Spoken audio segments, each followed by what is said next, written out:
So I tested positive for COVID-19 on November 5th. It's been about 2 weeks now, but it was a really tough journey, and I wanted to share my experience with you. So, first things first, I realize that everyone is different. I've had friends that have had COVID and have had completely different responses than myself. I feel like for my age range, I'm probably around the average of what's going on, but I still consider myself extremely lucky because I'm healing up just fine, and it's been a few weeks now, which is about on track. They say about 2 weeks for the average person, can be up to 3 to 6 weeks. I've heard of people struggling with it for even much longer than that. And I do realize that a lot of the reason I've been able to heal up is because of my age and my health. And I realize that I'm one of the lucky ones. And so I just wanted to share this experience with you so that you know that you're not alone, and to give you kind of an insight of kind of what I went through during this time. So the first sign that I had this was one night I had a little tickle in the back of my throat, and I didn't want to think anything of it because I didn't want to give myself anxiety or anything like that. And that was around like 7, 8 p.m. or so. And I noticed it persisted. It didn't really go away. That next morning, I woke up around 2 a.m. with just like in sweats, chilling and heating and chilling and heating, tossing and turning. And I literally could not find a comfortable position to lay in throughout the whole night.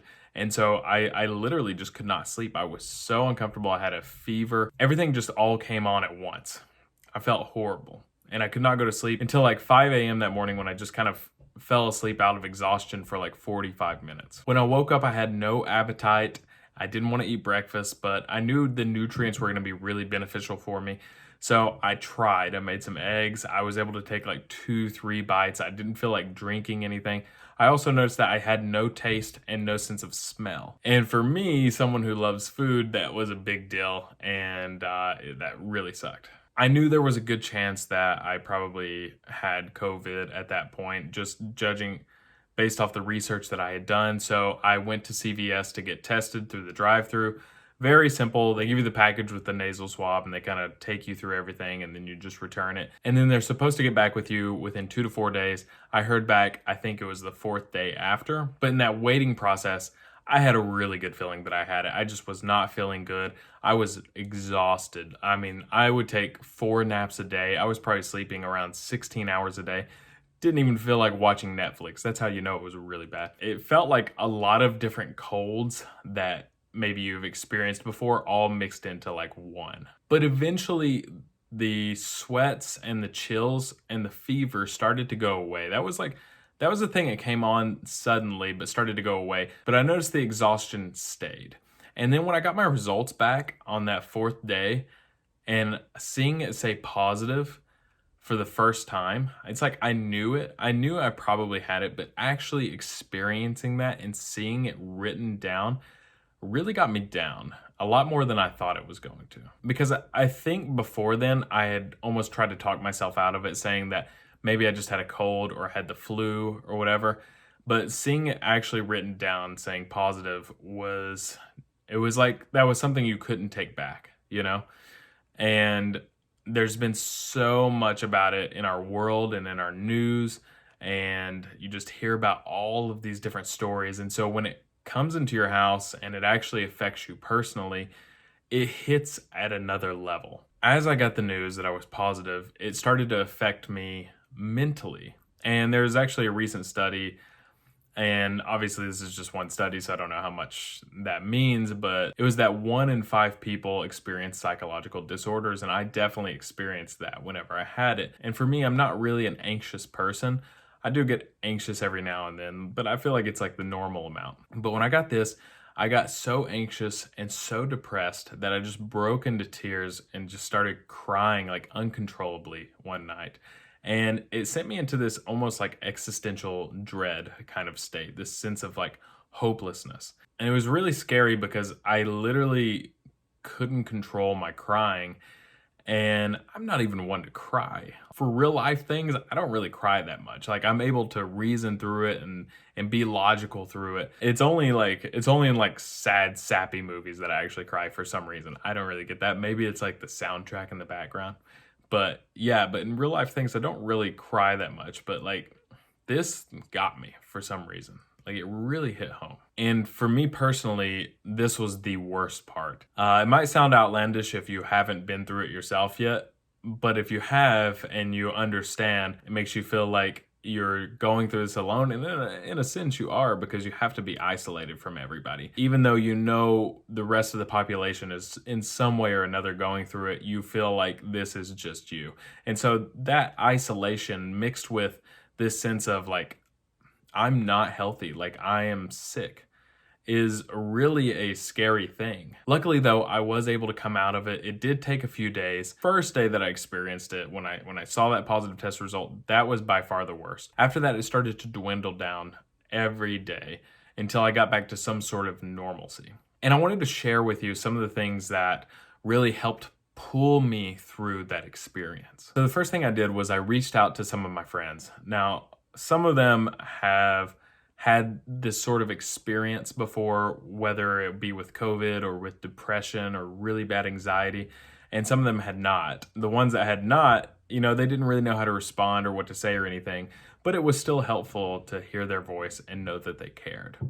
The ones that did understand were able to give me some really good pieces of advice, and just to be able to give me hope was extremely encouraging. And I'm really thankful for having those sorts of people in my life. They were able to help me on a path to restoring my hope. Now, I'm the kind of person that I consider myself very rational, very logical. I have my degree in a science. It's a hard science. I like to see evidence and everything. And I have a lot of doubts. But I realized that in this moment, there's a time to ask those sorts of questions and stuff.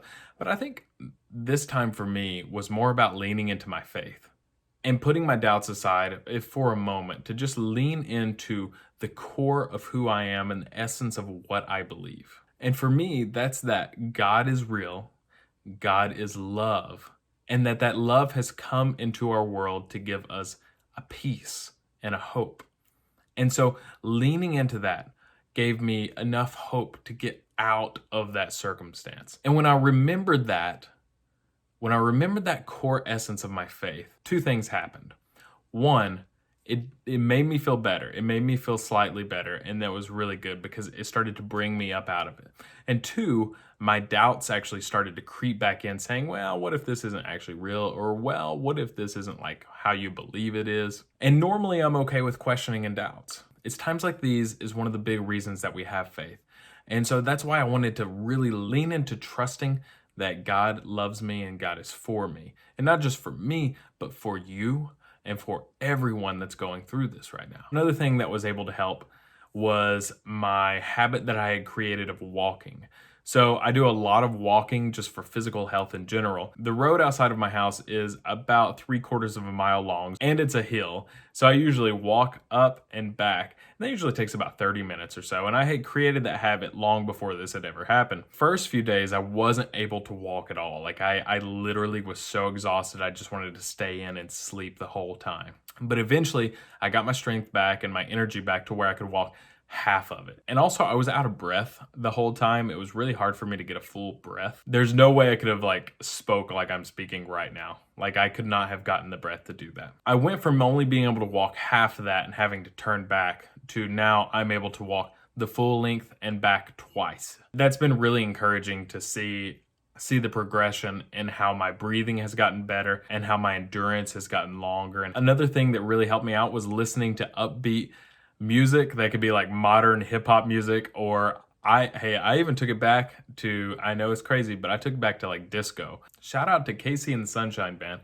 I'm sure you've probably heard them, but if you haven't, check them out. They put a smile on my face as I was walking up and down the street. I found myself strutting like they do in those old movies, and it just made me feel better. Even though it was ridiculous, what millennial listens to disco music?